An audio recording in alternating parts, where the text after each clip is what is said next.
Someone is clearly distressed, crying out about someone. The girl screams for a friend while others watch with numbers above them. A digital clock shows 17 seconds remaining on the timer. She begs desperately, promising to do anything as the counter hits 0. Heavy boots step forward, signaling an imminent confrontation.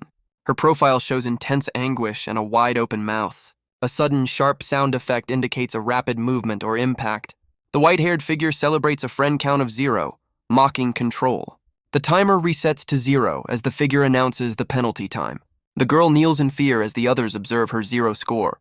Listen up, everyone. Someone who cannot manage their friend count doesn't deserve a future. The figure lunges forward menacingly. A burst of intense pink energy engulfs the student's head violently. A loud sound effect emphasizes the sudden, shocking termination. A blue-haired boy observes, stating this classroom has changed. The teacher surveys the room, seeing a fallen student nearby. The student's lifeless form is covered in the strange pink residue. The scene shifts back to normal, showing students chatting casually. Hayato Makabe is introduced, calmly reading a small book. Hayato reacts with surprise as students approach his desk loudly. Two girls aggressively confront Hayato, while he remains silent. Hayato stands up, clutching his small book, looking tense. A hand forcefully turns on a nearby water faucet. Hayato leans down to the running water, whispering, "I'm starving." Several pairs of legs belonging to the approaching girls are shown. Someone forcefully shoves Hayato's head toward the water fountain, shouting, "Whoa!" The blonde girl, Mai Nanasaka, yells, "That hurt! You're in the way, loser!" Hayato stammers, but, trying to explain the situation. The girls, including Kanae Tozawa and Saki Kobayashi, mock his poverty. Hayato sighs in resignation, muttering, "Ugh," under the pressure. The mean girls declare they must leave, not wasting time on bottom feeders. Hayato sees his distressed reflection in the window glass. He wipes his face near the school's old-fashioned water spigots. A close-up shows his simple, worn-looking athletic shoes. Hayato enters the classroom, pausing briefly at the doorway. The classroom is full of students, some looking indifferent or focused on phones. He reacts internally, exclaiming, "What the hell," at the situation. Someone mocks him for showering at school due to being poor. They joke that next, he will probably start doing laundry here too. Hayato approaches his desk, placing his hand near a book. The student looks unsettled by the sudden attention. A strange figure announces they are Miya Kuzuka, dispatched by the government. The class wonders if this means a new teacher from the government. He clarifies he is a teacher in the sense he will instruct them all. Maya Kuzuka declares this is a government order for everyone to wear contact lenses. One student notes they are already wearing contacts, questioning the order. The teacher explains the lenses automatically adjust vision, even over glasses. He thinks the auto-adjustment sounds amazing while preparing to insert a lens. He wonders about the true purpose of this strange government mandate. Everyone else in the room is already putting on their new lenses. A student questions the teacher about this strange contact lens experiment. The protagonist's eye focuses, noticing something unusual about his vision. She exclaims she can see numbers floating above everyone's heads now. The teacher dramatically writes on the chalkboard with intense focus. The words "friend counter" appear as the teacher collapses below. The teacher explains the number shows how many friends each person has. The blue-haired student declares everyone is now part of a government project. The teacher writes "friend counter friendship culling project" on the board. He warns they cannot form friendships outside of this specific classroom. A countdown timer shows 24 hours remaining before the consequence begins. The teacher confirms the deadline is 5th period tomorrow indeed. Someone questions this experiment, noting friendship dissolves by mutual consent. The teacher warns them not to joke about dying without friends. A student demands an end to this nonsense, clearly confused. He tries to adjust his glasses, showing his disbelief. He touches his eye, exclaiming, "Whoa!" as something appears. A shocking event occurs as pink liquid explodes from the student's face. The student collapses, covered in pink residue, as the teacher asks if they understand. The teacher instructs them not to remove the contacts and to finish the experiment. The blue-haired student stares in horror as his timer hits 0. The instructor carries a briefcase splattered with bright pink residue. He warns them that human connections determine life and death. Learn well. The teacher tells the students to use their limited intelligence now. The classroom is dark, showing students with glowing numbers above them. The blue-haired student panics, realizing he must make friends in 24 hours. With the timer at 0, he desperately thinks he needs to escape. He runs down the hallway, trying to get far away unnoticed. His timer hits 0 as he realizes his attempt to flee failed. He sees the strange teacher descending the stairs, exclaiming, "Crap!"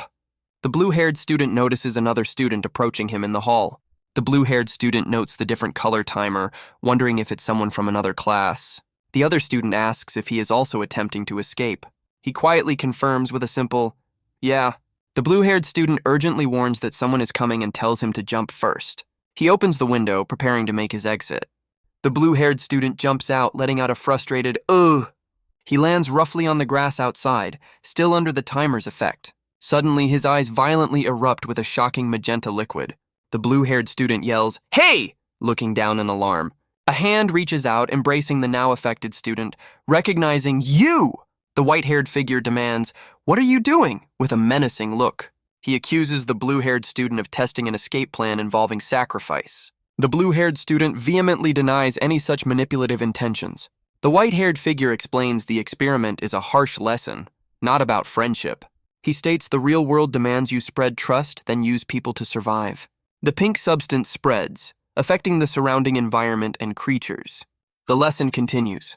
Make others trust you, then use them as stepping stones. The white-haired figure calls the student Zero, huh? Noting his low rank. He warns the student to be careful not to become an easy target. The blue-haired student is left stunned, questioning the meaning of target.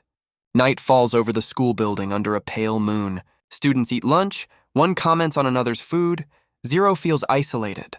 Zero reflects on having friends and his own lack of appetite. Students with ranks 3 and 4 chat. Zero wishes for connection. Others discuss the grim reality. If Zero's rank changes, someone dies. The white-haired figure's warning echoes. Zero questions if he is a sacrifice. Zero is angered. Feeling his isolation makes him a target for elimination. A speaker announces that phone restrictions have suddenly been lifted. A warning follows. Discussing the experiment results in penalties and censorship. Students with ranks 2 and 3 look concerned as others start calling. Zero looks surprised while checking his suddenly active phone. He sees a message from Kisaki asking where he is. Another message from Kisaki demands money, which Zero dismisses with a "Chi." Zero is frustrated, muttering that this situation is always the same. He walks up the exterior stairs of an apartment building as evening sets. Zero arrives at the door, hearing strange noises from inside. Loud, suggestive sounds and demands echo from behind the door. Zero's expression darkens as he hears pleas for more fortune. He pauses, hand hovering near the door, listening intently. Inside, a woman happily complies with a large man's demands. The man demands the abundant fortune be stored within the woman's body.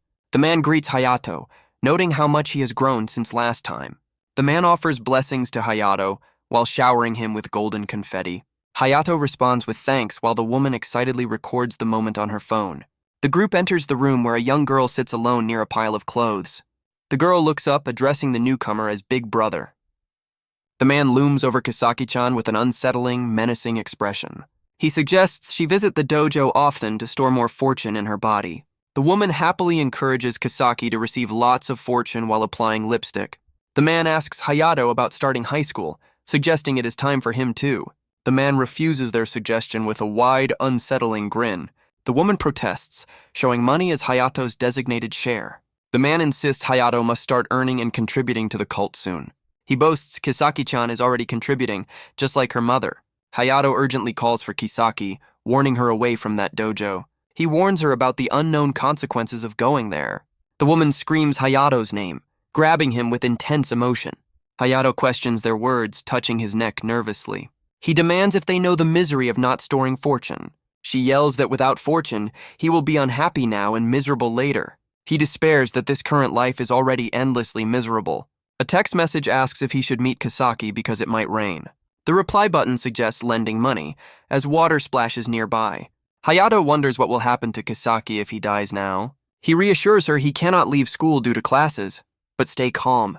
He resolves to definitely survive this ordeal and return to them. He decides he needs to go wash his face in the restroom. Hayato walks down the school hallway toward the facilities. He encounters someone in the hallway, showing a surprised reaction. The system identifies the girl as Ami Shirano, causing him to pause. Hayato and Ami stand awkwardly near the restroom door. Hayato turns away, saying a simple, "Hey." He turns back, questioning her with a sharp, "What?" Ami brightly asks if he wants to become friends. Hayato looks completely stunned by the sudden proposition. He repeats in disbelief, "Me and friends?" Suddenly, 2 other girls rush in, calling out, "Ami-chan!" They exclaim they have been searching for Ami. Ami starts to react as her friends surround her happily. Hayato interrupts, stating he needs to talk to her, then leaves. He wonders aloud what that interaction was all about. He steps back, looking confused by the sudden departure. The girls Ami was with look up as he approaches them. Hayato tries to bring up their previous conversation with Ami. The blonde girl angrily confronts Hayato for bothering her friend. Hayato declares he also needs to make friends, causing shock. The angry girl challenges anyone to be friends with this guy. She reveals a charm his mother sold to her father for a high price. He is stunned that the charm cost 50,000 yen. He concludes that the cult associated with the charm is insane. She claims her mother's seduction ruined her parents' marriage and stole money. He apologizes for the situation but insists he did nothing wrong. She reveals the charm contained a disgusting old man's fingernail. She yells at him not to speak of happiness after destroying a family. He wonders if dying would bring her enough fortune. The scene shifts to a bright, clear day outside the school building. A digital clock displays a countdown nearing 1 hour remaining. He panics, seeing visions of himself suffering, fearing the same fate. A girl calls out to Shiho, asking to borrow something because she is bored. The other girl questions this request, holding her newly purchased book. The aggressive girl demands the item, threatening their friendship. The girl reluctantly agrees, then smugly tells her to cherish friends. A boy comments on Mai being unpleasant for always borrowing things. He thinks about his impending doom while others worry about manga. He panics, realizing the situation is bad and he cannot avoid death. He calms down, deciding to give Mai his manga if she likes it. He retrieves an older manga, hoping it will suffice for the exchange. He looks around, confused, realizing the item is no longer present. He shouts in distress, seeing his manga has completely vanished. He confirms it was there yesterday, realizing someone must have taken it. What kind of mentality steals in this situation? Others gossip that Mai is unpleasant for always borrowing things. He realizes it was her, pointing to the girl with number 8. But does she like manga that much since she wasn't reading the stolen one? The clock shows 14 minutes and 5 seconds remaining. Time to change things. Someone mentions Mai still hasn't returned his electronic dictionary, even though she never studies. He considers this possibility. Perhaps there is a reason for her actions. He checks his phone. The time is 11:25. Seeing something on his phone makes him react with shock and surprise. He quickly stands up, calling out a simple, "Hey!" He asks if the dictionary was gray with a name written on the back, confusing the girls. The blonde girl asks how he knew those specific details about the item. He shows them his phone, revealing the electronic dictionary was sold a week ago. The dark-haired girl angrily claims the item is hers, and the name was erased. He confronts Mai, accusing her of selling his electronic dictionary on an app. The blonde girl feigns ignorance, asking what he is talking about. The dark-haired girl points at the phone, asking if the account belongs to the blonde. The blonde whispers that confronting Mai will have negative consequences later. The blonde girl reacts with shock, saying, "What? And no way." The blonde girl recognizes the item, exclaiming that it is the DVD set she lent Mai. The blonde girl is shocked someone is selling the signed manga for profit. The blonde girl challenges the accuser to prove the account is hers. The male student arrives, demanding to see the phone of the girl named Mai. He explains the manga was drawn 15 years ago by his father's friend. The dark-haired girl realizes the sound was a purchase notification. The blonde girl stares intensely, holding her phone with a menacing look. The boy confronts the blonde, asking to see the notification screen since he bought it. The blonde girl vehemently denies any wrongdoing, shouting false accusations. The boy grabs her, noting the shipping date was weeks away. He takes the DVD set, stating he will just take it now since it is present. The purple-haired girl hands something over, saying, "Here you go." The group confronts the boy, stating they do not want friends who are thieves. The blonde girl questions what they are saying with a shocked expression. Someone declares ending friendships, preferring Hayato over Mai. A red-haired boy reveals Mai suggested ostracizing and sacrificing Hayato. Others agree, finding that kind of behavior scary and undesirable in their class. The red-haired boy tells Mai her friend count has dropped to 1. He announces ending their friendship too, saying, "Bye-bye," as he leaves. The blonde girl watches him go, pleading, "Wait, hold on." Her friend count display glitches to 0 as she screams in distress. A timer shows 4 minutes and 19 seconds remaining ominously. The blonde girl screams about being dirty and betrayed by someone. Another girl complains about always buying drinks for the blonde girl. A third girl admits she always wanted to be in different classes. The blonde girl, now on the floor, is told it is her own fault. A shadowy figure sighs, feeling surprisingly refreshed after the drama. A boy with blue hair is asked if he wants to be friends by a girl. The blue-haired boy reacts with shock, asking if that is truly acceptable. A girl with glasses asks if she can also become his friend. He happily agrees, relieved he will not face a terrible consequence. The blonde girl's intense red eyes show growing distress and anger. A countdown timer flashes red above the girl crawling across the classroom floor. She cries out in anguish as the pressure seems to mount intensely. Begging someone to be her friend again, she offers to pay for past drinks. The two girls reject her offer, stating they want nothing to do with her. The blue-haired boy watches the desperate scene unfold with others nearby. She realizes someone must agree, desperately whispering about a friend. She screams for a friend as the remaining time ticks down rapidly. Students observe the situation, noting 17 seconds remain, feeling uneasy. With 0 seconds left, she pleads desperately, hands clasped in prayer. A sudden sound effect echoes as the scene shifts away from the classroom. The menacing figure declares the friend count is 0, unable to control the situation. The girl repeats, "Friend," with glowing eyes, a lock symbol appearing above her head. Intense energy erupts from the girl as a massive failure notification appears. The blue-haired boy realizes he survived and can see Kisaki again in the real world. The white-haired figure comments on people falling into the abyss for small gains. Hazmat-suited figures handle the aftermath, noting she lost everyone's trust due to greed. The girl's sealed form shows glowing eyes and purple residue as she is bagged. The narrator states no one helped her because she created deep hatred deserving punishment. The remaining students look on with concern as the blue-haired boy moves forward. The white-haired figure declares everyone dies except the group with the most friends. The blue-haired boy questions if this deadly game is truly continuing. A close-up shows the number above the boy's head has changed to 8. He points out the number is back to 0 for some students. A digital clock shows the time limit is nearly 24 hours away. The rule repeats, only the group with the most friends survives this. He exclaims that they can all survive this ordeal. The blue-haired boy passionately declares everyone can be saved now. The white-haired figure's eyes glow menacingly as the darkness spreads. A girl with glasses asks for clarification on what he means. If everyone becomes friends, they form one massive survival group. This means that this time, nobody has to face elimination. Tomitaka, known as Brandon, displays a confident, almost predatory look. Brandon scoffs, refusing to associate with what he considers inferior people. The white-haired figure finds this dynamic quite interesting to observe. Some students approach while Brandon is left sprawled on the floor. Brandon's faction is already quite substantial in number, noted by the observers. Brandon takes a long drink, seemingly recovering or preparing for something. He looks up with a wide, triumphant smile, announcing everyone is present. Brandon confirms his group now consists of 12 individuals ready to proceed. Someone realized the situation was becoming quite serious. He noted the class only had 2 people currently, meaning the majority was unattainable. Others questioned Brandon's actions, urging unity to avoid fatalities. A rival mocked Brandon, comparing him to a struggling goldfish. This realization meant those outside Brandon's group faced certain peril. Sora Hosoya commented that Brandon simply did not comprehend the situation. Sora pointed out the rival's expensive-looking wristwatch. The rival wore a distinctive earring, suggesting status. A flashy necklace also adorned the rival's neck. Sora concluded the rival only sought attention and to appear impressive. Just watch. The admirer praised the watch and asked to join the group, offering errands.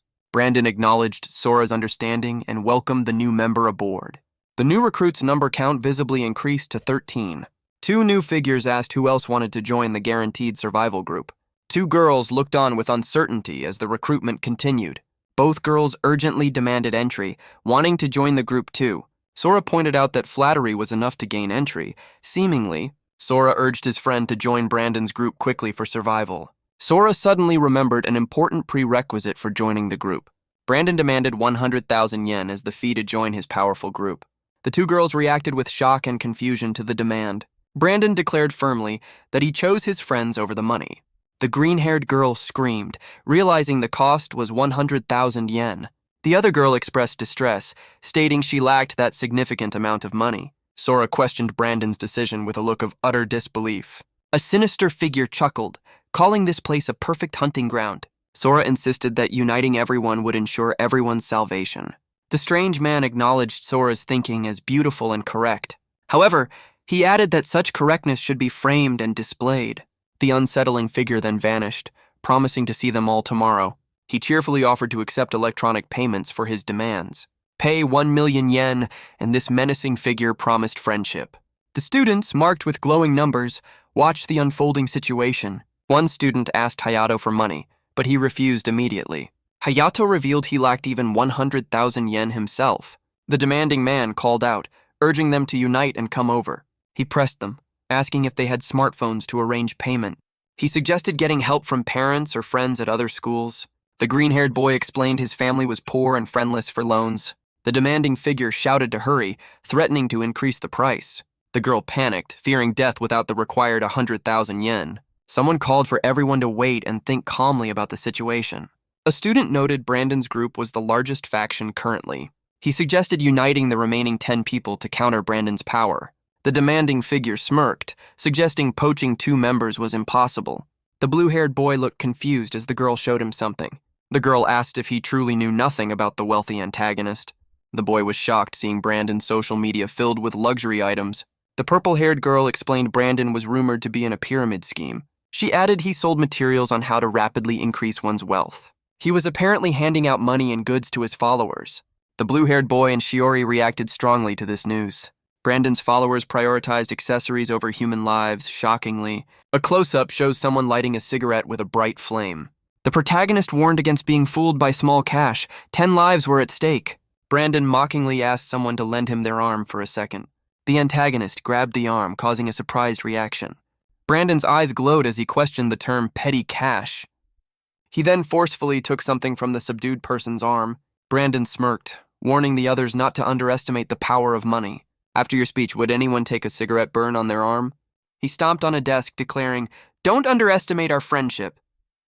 He demanded 100,000 yen if life was so precious to you. A close-up shows a subtle, tense facial expression. Girls urged others to join the group, claiming they were worth over 1 million yen. The bespectacled student reacted with visible distress and reluctance. One person agreed to join, stating they definitely didn't want to perish like that. The remaining students realized only a few people were left to decide. They reacted with surprise, questioning who was left in the situation. The antagonist approached Shiori, asking why she was hesitating. She exclaimed they had been friends since middle school. Another student declared they did not want to perish, offering payment. The bespectacled student, Lord Brandon, looked on with surprise. A student prostrated himself, begging to join the group. Wataru Sasaba explained his parents were ill and he lacked the funds. The leader considered the request, stating he was not a demon. He added that joining would not be free for fairness to others. Wataru profusely thanked him, promising to do anything required. The leader then announced they would have an entrance exam. Wataru reacted with shock, questioning the entrance exam. The leader tested Wataru, demanding work worth 100,000 yen. He explained he was often ambushed near the school gate lately. A large hand grabbed Wataru's shoulder with intensity. The leader wanted Wataru to drive away those troublesome guys. The leader called out to Ken and told him to handle it. Ken responded with an enthusiastic, "Yes, sir," showing readiness. Ken Takano, holding a ring, told Wataru to hit his face or stomach. Wataru was confused by the sudden turn of events. Ken prepared himself, clenching his fist with visible tension. Ken delivered a powerful strike directly to Wataru's face. Wataru reacted with shock and a small trickle of blood appeared. Ken demanded to know why Wataru was hesitating now. Wataru stumbled backward, bracing himself near the lockers.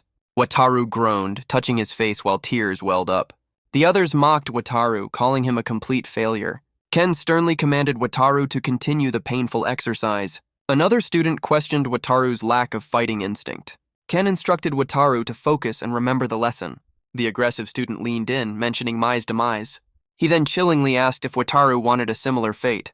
Wataru screamed in intense agony as the counter above him flashed 0. The aggressive student grabbed Wataru, shouting, "Whoa!" as their numbers glowed. Wataru let out a sharp cry of pain during the intense confrontation. The other students watched as the orange-haired boy was pushed down. The aggressor yelled about the pain while throwing a forceful strike. A powerful impact landed, causing Wataru's head to violently recoil. Wataru was thrown back, impacting the classroom window with force. The bully shouted about Wataru, making him look bad, shattering glass. Another student yelled a warning as someone fell through the broken window. The aggressor grabbed Wataru's collar, demanding attention from both of them. Wataru's face shows intense distress under the menacing red glow. The aggressor holds Wataru suspended outside the shattered window frame. Wataru reaches out desperately as a large, indistinct object approaches. A shocking impact causes a burst of bright magenta energy around Wataru's head. The orange-haired student leans out, speechless, observing the aftermath below. He reacts with shock, questioning the strange glowing number above his head. A different student with glasses simply grunts in annoyance. Ugh! Someone explains that leaving through the window counts as an escape attempt penalty. The larger antagonist praises the orange-haired student, calling Wataru a scarecrow. The orange-haired student stares, realizing the match outcome was predetermined. The antagonist states the goal is to satisfy those who paid 100,000 yen. Wataru, with a glowing number, admits he nearly faced elimination too. The confident antagonist approaches, saying a simple, "Hey." The antagonist confronts the purple-haired student, who reacts strongly. The antagonist, with a low number, demands they quickly ignite something. The purple-haired student agrees, taking out a lighter. The bespectacled student observes the interaction, realizing the antagonist never wanted Wataru involved. The group wonders if collecting 100,000 yen is the sole survival method. Someone laments their lack of funds, noting the manipulator will just demand more money later. The bespectacled student declares they must break free from his control. The green-haired student questions how they can possibly break free. The antagonist boasts about his existing money and power, making escape seem impossible. The bespectacled student struggles, trying to formulate a plan against the powerful foe. He receives a message on his phone, realizing it is from his mother. His mother threatens to sell his father's treasured manga and encyclopedias. He reacts with frustration, wishing for a break from these constant pressures. His finger hovers over the screen, preparing to respond to the threat. He urgently messages back, pleading not to sell the sentimental items. A flashback shows happy memories of reading those books with his father. His mother insists he focus on donations for his father's reincarnation, offering 5,000 yen. The cult leader looms, demanding more money, stressing the protagonist. Others mock appearances, suggesting everyone is easily deceived by looks. He realizes both the cult leader and Brandon are fundamentally terrible people. A sudden realization hits him as he sees a stack of bound papers. He decides he must emulate the success of Brandon or the cult leader. He quickly moves, his feet making a swift sound as he departs. Classmates call out, questioning where he is suddenly rushing off to. He speeds away, determined to find something important right now. The destination is clearly marked, the library. In the library, he searches the shelves, glowing with focus. He exclaims, "This is it," believing this item will save them all. The sun sets over the school building as the search concludes. Back in the classroom, students with glowing numbers remain present. A classmate notes that Hayato still has not returned at all. The two students look concerned about the missing person's absence. A confident student suggests playing a game, offering friendship as the prize. A group of students with glowing numbers smirks menacingly together. The girl warns her friend not to make any eye contact with them. The challenging student states he likes people with a fighting spirit. Another student mocks the green-haired boy, calling him trash for hiding. A sudden sound effect emphasizes the tension as someone moves closer. The confident student with glowing number 8 grins widely at the confrontation. He claims the prior incident was an accident, planning a few hits first. He then reveals a softer side, stating he doesn't want anyone to die. Proposing a deal, he suggests a friendly game of tug-of-war instead. The green-haired boy reacts with surprise to the unexpected game suggestion. The girl assures her friend it is just a game, accepting the challenge. The scene shifts to the school building as evening settles outside. A rope is set up between the green-haired boy and a smaller figure. The main antagonist sits, ready to start the tug-of-war with his group. The green-haired boy pauses, questioning the required number of participants for tug-of-war. He notes that one side only has a single, small girl participating. The girl next to him wonders about Shiori's involvement, thinking it should be easy. The antagonist grins, declaring all players are now assembled for the event. The blonde boy asks if the opposing team is also prepared for the challenge. The green-haired boy and the girl enter carrying heavy-looking blue buckets. Hands place the two buckets down, suggesting they are part of the setup. The green-haired boy reacts with shock, demanding to know what the buckets are. The antagonist reveals the buckets are special glass slippers and demands excitement. The girl reacts with wide-eyed disbelief to the strange game equipment. The glowing contents of the bucket make the girl state she cannot wear them. The antagonist insists she must wear the items, suggesting understanding will follow. Both students look stunned as glowing numbers appear above their heads. The antagonists grin menacingly, all displaying the number 8 above them. The girl reluctantly steps into one of the glowing blue buckets. Her foot sinks into the strange glowing liquid inside the container. The girl screams in distress as the process begins, splattering red. The main antagonist yells for her to quickly put the items on. The girl cries out in pain, shaking while standing in both buckets. Another antagonist yells at the green-haired boy to immediately comply too. The green-haired boy shows intense focus, sweat dripping from his face. He grimaces, stepping into the bucket with a reluctant sound. A hand snaps its fingers, declaring the start of the game. Shiori is urged to pull hard as the competition begins intensely. The antagonist warns of severe consequences if they fail the challenge. Shiori screams in agreement, determined to follow the instructions. Another participant cries out, struggling against the unseen force. One girl apologizes to Kanai, fearing Brandon's reaction more. Shiori cries, clearly distressed by the ongoing ordeal. The boy yells loudly while struggling to maintain his footing. A foot lies near shattered glass, suggesting a recent painful incident. Hayato shouts in shock, questioning the actions unfolding before him. Two girls call out to Hayato as one comforts the injured boy. The injured boy explains he must win to join the group for safety. He fears staying put, stating survival is uncertain otherwise. The boy insists they must leave, urging them to go now. Someone mocks them, predicting they will return crying like Wataru. The boy argues survival is only possible by joining the group. Hayato, the girl, and the boy leave the confrontation behind. A lit candle appears as someone cries out in pain. The boy asserts survival isn't solely about pleasing Brandon. The girl looks on with a worried expression. He reveals a plan that requires patience, advising them to skip the exam. Hayato calls out, trying to stop the departing boy. They watch as the boy walks away down the hallway. Red digital clocks show the time rapidly decreasing. The remaining pair panics about their limited remaining time. The green-haired boy questions what actions they can possibly take now. The girl desperately states she does not wish to meet an untimely end. Other students appear, looking surprised at the situation. The confident leader gloats, confirming his earlier prediction to the others. The green-haired boy wonders where Hayato went, fearing the worst outcome. A girl cries out, addressing the imposing figure as Lord Brandon. She crawls forward, begging to join his group and take any test. Brandon addresses Sora, then asks the green-haired boy about his decision. The boy realizes the harsh truth. Submission is the only path to survival. He looks up, desperately pleading for one more opportunity from the leader. Both the boy and girl bow deeply as a small tool appears. Brandon instructs them to use the pliers to remove each other's fingernails. The leader excitedly declares the start of their brutal entrance examination.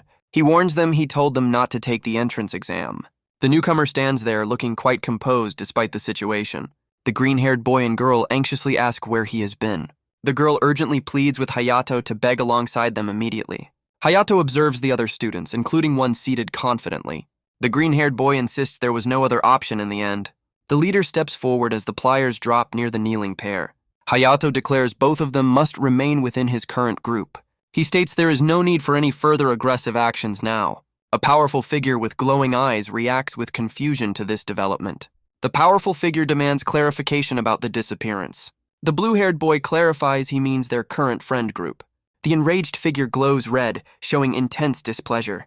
He ominously mentions those who will soon suffer severe consequences. The angry character shouts not to act so arrogantly. The blue-haired boy reacts with a small sound as something hits him. A water bottle rolls away as a declaration is made. The blue-haired boy declares his group will soon be the largest. He directly addresses Kanai, Sei, and Ami, asking them to switch sides. The trio reacts in shock, stating they paid money and won't switch, calling Hayato delusional. The opposing leader boasts his group has 8 members versus your 3. The blue-haired boy counters that a reversal of reality is possible. He adjusts his glasses, preparing for the next move. He calls out Ken as 2 members from the other side approach. One member questions where the approaching people are going. Another shouts, "Hey!" as one of the orange-haired members moves toward him. The blue-haired boy smiles, shaking hands with the orange-haired boy. Others question what is happening as the handshake occurs. The opposing leader yells at Ken, demanding to know his intentions.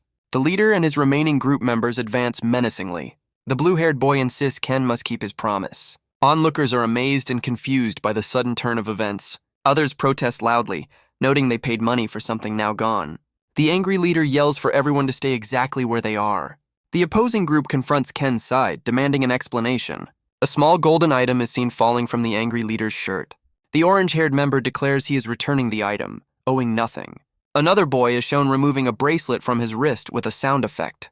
A girl carefully picks up a tiny golden object with her fingers. Various returned trinkets and jewelry are placed onto a nearby table. The leader is shocked as glowing numbers appear above their heads. Others question why those individuals were supposed to be controlled by Brandon. A boy with glasses notes less than 20 minutes remain in the countdown. He asks the group what their next move will be. The dark-haired boy declares his intention to include all of you. The others react with confusion, finding the situation too bewildering. Two students immediately ask to join the blue-haired boy's group. The blue-haired boy simply agrees to their request with a single word. A girl interrupts, stating they are the only remaining participants. She apologizes to Hayato, asking to join his group as well. The blue-haired boy confirms their entry with a confident, "Yeah, come on in." The remaining students watch as the situation shifts, with one figure standing above them. The student with 0 points questions the bizarre unfolding events happening around him. The blue-haired boy apologizes for the delay, announcing they can now escape death's fear. The newly joined students express their relief and unwavering faith in Hayato's success. The green-haired boy and the girl celebrate, having trusted Hayato to deliver. The green-haired boy teases the girl about her previous doubts regarding Hayato.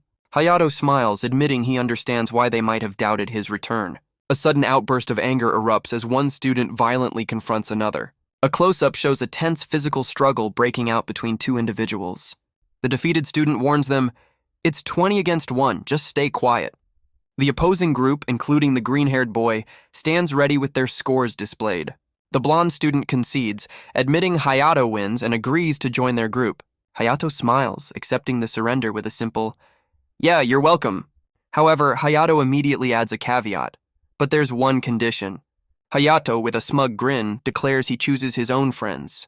The blonde student reacts with outrage, shouting, "What are you saying, you bastard?" The green-haired boy and the girl protest, accusing him of doing the same thing. Another student confronts him, noting he betrayed Erika and their friendship. A third student demands the return of money, calling Hayato a scammer getting cocky. He grumbles that everyone is just saying what they want. He then asks what the condition is to become his friend. The condition is to hand over all the money they currently possess. The blonde student reacts with shock, exclaiming, "What?" The blue-haired boy clarifies this includes both cash and electronic money. Hayato counters that even he didn't scam that much money previously. He suggests 100,000 yen should be sufficient for the exchange. The blue-haired boy warns him to settle things with money now. He then threatens Hayato, asking if he wants his nails peeled off. Hayato looks down as a glowing tentacled object approaches him menacingly. The blue-haired boy reminds him he forgot something important. With under 5 minutes remaining, the opponent questions haggling. A wallet containing 2.5 million yen is revealed with a thought. The orange-haired boy kneels before Hayato, begging to join his group. Hayato holds the money, referencing the reason for this confrontation. He angrily accuses the kneeling boy of causing Wataru's demise for money. Hayato questions if the cash holds more value than human lives. The defeated figure scoffs, stating that life is not a mere toy. Hayato declares that if they are friends, that principle must be remembered. The countdown clock abruptly hits 0 with a harsh red line. The blonde girl wipes her eyes as the timer ticks down on the screen. Orange-haired and green-haired figures are shown as the countdown continues. The blue-haired boy looks serious while another student bows their head low. The survivors celebrate their successful evasion of the deadly game. They excitedly ask Hayato how he managed to secure their allies. Hayato reveals a bag filled with what appears to be cash. Others react with shock, exclaiming that it looks like a fortune. Hayato suggests their perception is based only on a quick glance. He explains that he bribed Brandon's followers using this method. The other student realizes this explains his prolonged absence. He states he will pay the remaining 80,000 by electronic money transfer. The white-haired figure claims friendship and trust were just money in disguise. He emphasizes that those who think they have real bonds are mistaken. The white-haired figure warns those possessing fakes to be careful not to deceive themselves. He grins maniacally, suggesting a dark realization is dawning.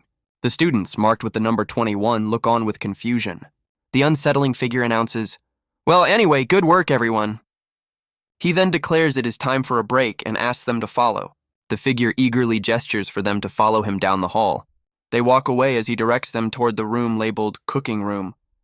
They enter the room, questioning the strange setup with steaming bowls. The students notice name tags, including Ken Takano's, confirming their identities. The unsettling figure with sharp teeth demands 7 people sit at each table. He announces a small party to celebrate their hard work, urging them to enjoy themselves. The students react with surprise and appreciation for the delicious-looking hot pot. Now Hiko Kumimazaki politely asks if ponzu sauce is available for the meal. The instructor reacts with a sharp, "Huh?" while his eyes turn menacingly red. He fiercely warns them not to underestimate the hot pot broth's inherent flavor. Startled, Naohiko quickly apologizes and promises to appreciate the ingredients fully. One girl expresses a desire to share the food with her little brothers, prompting a question. She happily states she has 3 noisy but cute younger brothers. Another student mentions having a little sister, looking slightly shocked. A friend startles the blue-haired boy, telling him to chew his food properly. Others express surprise that Hayato managed to survive this long, perhaps due to a charm. One student suggests the survival might be due to a special fingernail charm. The blonde girl warns against discussing such things near the delicious food. Someone asks if the charm belonged to Hayato's mother, which is confirmed. The blonde girl insists no charm could save them, but another advises not to underestimate Hayato. The student who mentioned the charm quickly claims he was only joking and to relax. The blonde girl offers to share her extra meat, and he gratefully accepts. The blonde girl and the boy with the number 21 continue their meal preparation. The boy suggests they all survive to feed their families some hot pot, and the girl agrees. Someone reacts with confusion as they look towards the other tables. The group notices their displayed numbers have changed to 5, prompting questions. A strange figure explains the numbers show allies at each banquet table. A student is shocked, questioning the count of 5 instead of the expected 7, suggesting a glitch. The white-haired figure reveals the counter only tracks allies, not traitors. He chillingly states those plotting poison are not included in the ally count. The group stares in horror, realizing the implication of poison at the meal. The white-haired figure declares the banquet is reaching its climax and demands they reveal their hidden items. He warns them to stay quiet even if confused by the written instructions. Confirming the check, they must fold the chopstick sleeve and place it back. The revealed paper confirms another participant is plotting to poison the banquet. The blue-haired student clenches his fists, muttering again in frustration. The group looks down, realizing the danger after fighting so hard to survive. They question if enemies are still attempting to end their lives during this meal. A clenched fist shows intense resolve, stating he does not want anyone else to perish. A projector screen rolls down in the classroom setting above the chalkboard. A small, cute illustration shows the banquet dividing people into guests and poisoners. The counter shows trustworthy friends, excluding those planning harm, as they gather around the hot pot. But if escape is impossible, they must participate in the game. To survive this ordeal, he accepts the necessity of eliminating others, vowing survival. A frantic host calls for the wolfmen to enter the proceedings. 3 imposing figures in suits, identified as wolfmen, are instructed to remove the chopsticks. The host announces this small banquet will proceed through 3 distinct rounds. In each round, participants must put down chopsticks and choose someone for exile during the banquet phase. Then, they must use chopsticks to consume the hot pot during the subsequent poisoning phase. A participant questions the consequence of being exiled from the event. The host dramatically declares that exile means complete severance of all ties. Another participant reacts with shock and tension as the rules are revealed. One participant exclaimed in shock, realizing exile meant death. The host showed tools, a knife and a blowtorch for the execution. A close-up showed the intense, vibrating tension in the room. An angry participant pointed forward, signaling the start of the next phase. The rules shifted. The poisoner would secretly target one person with poison. A small creature illustrated the poison's extreme lethality, even against large animals.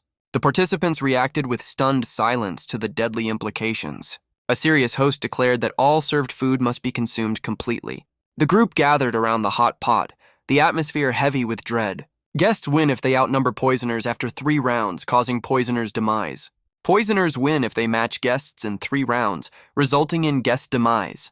The wolf-like figure confirms the participants have grasped the situation. A white-haired character dramatically reveals the game's name, Poisoning Werewolf. A shocked girl realizes this is simply a deadly killing game. The white-haired man reassures everyone with a calm, knowing gesture. He explains that as a special case, an antidote can neutralize the poison. The antidote master, marked by a green icon, can save 1 person per serving. However, only 1 antidote master exists and they cannot save themselves. The host excitedly declares the start of the first banquet phase now. The students, including the wolfman, look on with apprehension. The hourglass starts running, signaling the start of the 3-minute countdown. The host announces 3 minutes to discuss and decide who to exile, demanding they put down chopsticks. One student immediately protests loudly, asserting they are not the poisoner. Another student points out that everyone will claim to be a guest since exile means death. A distressed girl questions how they can possibly decide without any initial clues. The bespectacled leader focuses intently, preparing to address the group. He addresses everyone, stating he will ask a specific question only guests can answer.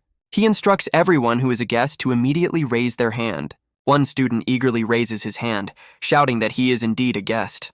The red-haired student watches the proceedings with a calculating expression. The orange-haired student intently watches the proceedings, hand raised. A blonde girl and a dark-haired girl also raise their hands, confused by the sudden demand. Another girl with pink-tipped hair raises her hand, hesitantly agreeing to the instruction. Several students raise their hands, confirming they fit the leader's specific criteria. Two students react strongly, claiming the role identification method is flawed because sleeves were removed. The student who raised his hand excitedly explains his proof. The kanji for guest was visible. The purple-haired girl dismisses this proof, calling the student foolish for his reasoning. The red-haired student points out that poisoner uses the identical kanji character. The red-haired student further criticizes the claimant, stating he proved himself an idiot instead. The blonde girl questions why they are wasting valuable time on such an obvious distraction. The dark-haired student reacts with a shocked, confused expression. The blonde girl pleads with them to stop this unproductive line of discussion. Silence falls over the group as they stare at the central figure by the steaming pot. A close-up shows a wide, unsettlingly eager grin spreading across a face. Someone exclaims in surprise, while another declares they have identified the culprit. The orange-haired student smirks, claiming to have found one very suspicious individual. He states he knows who the poisoner is, pointing to one very suspicious person. Someone asks who it is, and the dark-haired girl defensively claims she is a guest. The dark-haired student shouts that he is not a suspicious spectator either. The central student suggests proving roles in the first round is impossible. Only someone could ask that. Who is pretending to be a guest, Hayato? The group looks intently at the central figure, awaiting his response. The bespectacled student declares he was a guest from the very beginning. Someone questions this, asking why he requested everyone raise their hands then. He explains he learned something thanks to that action, showing 2 fingers. First, a poisoner would hesitate to raise their hand in this situation. Did I really ask about something only guests know? That's how they reasoned. Therefore, we can trust Hachiko. She raised her hand first. Plus, her words about the inscription turned out to be true, Hayato. You got it. Another student thinks this is foolishness, but trusting someone else might help them. What about the second point, they questioned. One person raised their hand much later than the others. Noted. If you were a guest, you would have responded immediately, they pointed out. Hachiko cried out, "I am a guest!" In shock. She explained her hesitation was due to the game starting too suddenly. Another student observed she clearly cannot lie, confirming suspicions. This means Ami is the poison master, they concluded. If we eliminate her, I gain a huge advantage, one schemed. Hayato is surprisingly useful in this situation, someone noted. I saw everything. When Ami opened the note, she became very nervous. Someone votes for Ami, asking if others agree with this choice. 2 students stare intensely across a table with food between them. A close-up shows a girl's face contorted in shock with glowing eyes. Another student declares he sees no reason to vote for Ami, causing surprise. The group looks at the dissenting student who is leaning back casually. He clarifies he only said she was possibly suspicious, not definitely the culprit. A girl with purple hair questions if Ami is the poison master, then a tense close-up shows a character gritting their teeth in frustration. Someone demands to know why Ami did not reveal her status immediately. She argues that if Ami had confessed, they would have immediately eliminated her. A menacing figure warns that only 1 minute remains until the vote. Someone questions why Ami is not the antidote master, causing confusion. A girl declares the reason is simply because she is the antidote master. Another character reacts with shock and disbelief to the revelation.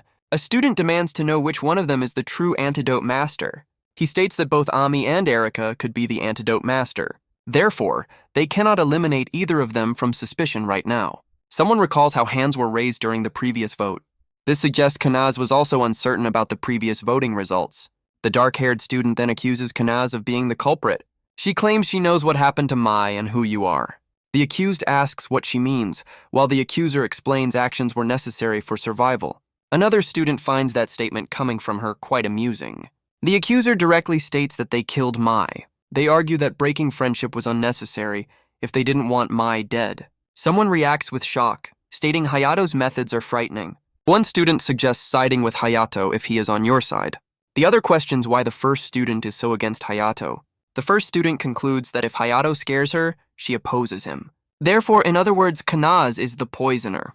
The hourglass shows time is running out, emphasizing urgency. The menacing figure declares it is time to vote now.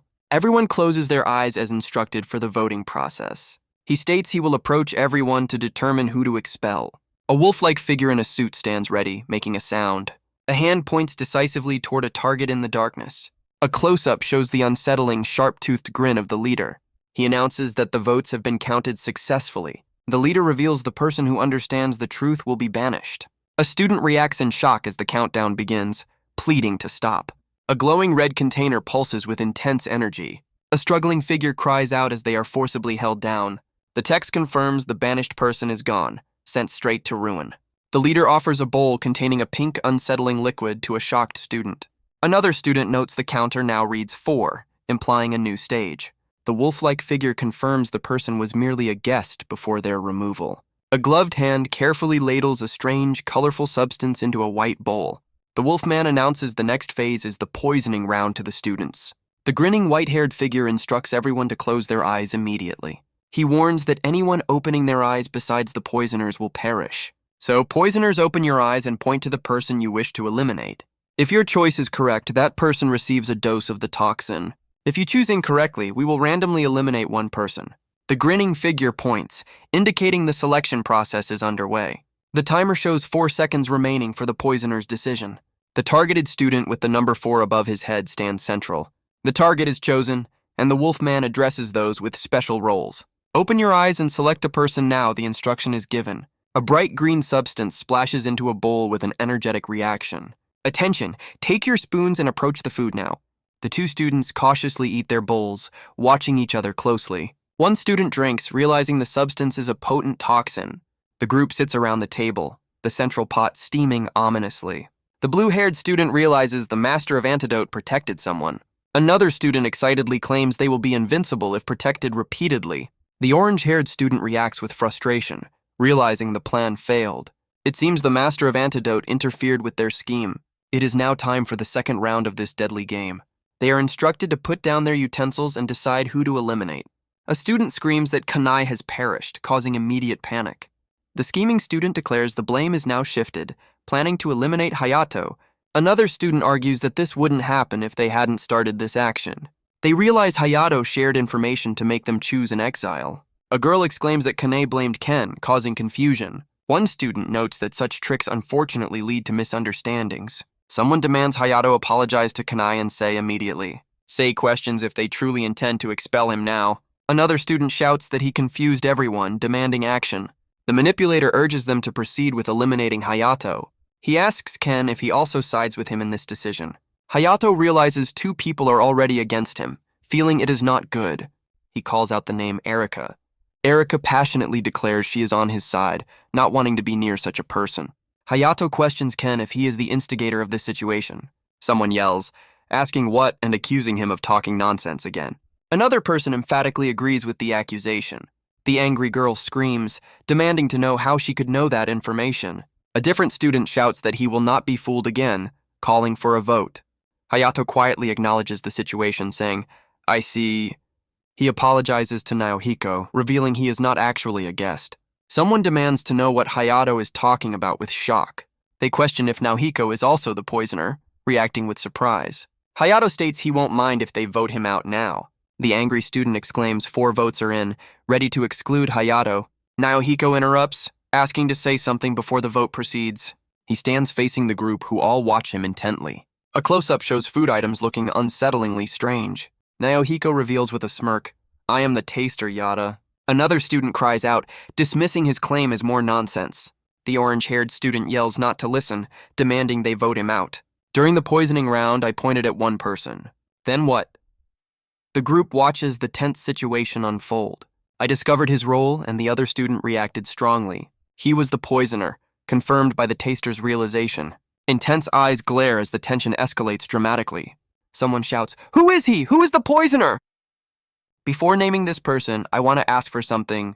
Master Yada, I beg you, please protect me. If we eliminate this person, another poisoner will surely kill me. You are truly a predictor, they exclaim, urging him to reveal the culprit. The prediction reveals the poisoner is Ken. Someone yells, Why are you lying? Eliminate him quickly! A girl shouts, Wait, but if Master Yada is truly the predictor, we cannot expel him. Another exclaims, "He spoke at the last moment, too suspicious." A girl agrees, "I agree. If it were true, he would have said it sooner." She continues, "Then I would have revealed my role at the last moment too. Because otherwise I would have been killed immediately." A terrifying figure appears, announcing, "Only 1 minute left." Panic erupts. "We have no time. Stop the nonsense and vote for Yada. Faster!" The blue-haired character screams, "Yes, I don't want to think anymore." A voice commands, "Say, remember." Then asks, "Who started suspecting Ken after everyone raised their hands?" Someone questions if the poisoner could be Kana in this tense moment. The white-haired character grins, declaring it is time to vote now. A hand dramatically points forward, emphasizing the urgency of the situation. A voice asks if everyone is ready for the impending decision. A figure states, "Excellent, this person knows what it's like to be eliminated."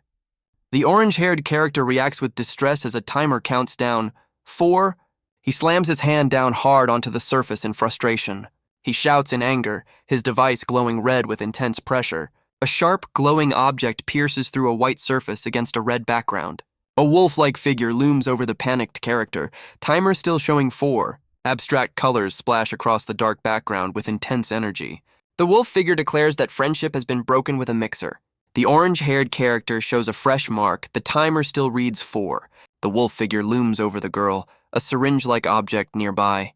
The students look on in shock as the situation unfolds before them. One character speaks, noting the counter displays the number 4. He reveals the fallen individual was the poisoner to the group. A screen shows various wolf figures interacting while someone questions the casualties. An angry man shouts, demanding to know what the students are being taught. A calmer man advises the agitated deputy director to settle down. One man emphatically states he cannot approve this experiment. He then says he will discuss everything again with the soft-spoken person. A hand firmly grips a door handle, preparing to open it. An older man looks concerned while facing the other individual. The agitated man insists he will speak with whoever is responsible. Suddenly, a sharp object makes contact with the back of someone's neck. The agent stands over the downed person while another watches. The person on the floor is warned that they are being watched. The man in sunglasses grins menacingly while holding a length of rope. Meanwhile, the students continue their activity around a table, seemingly unaware. The first character realizes that Hayato was correct about something. Another character is touched, warned they almost faced a serious outcome. The girl expresses relief at connecting with the other person, praising their role. The bespectacled character declares the next person they intend to examine. The focus shifts to Erica, whose expression turns intensely angry.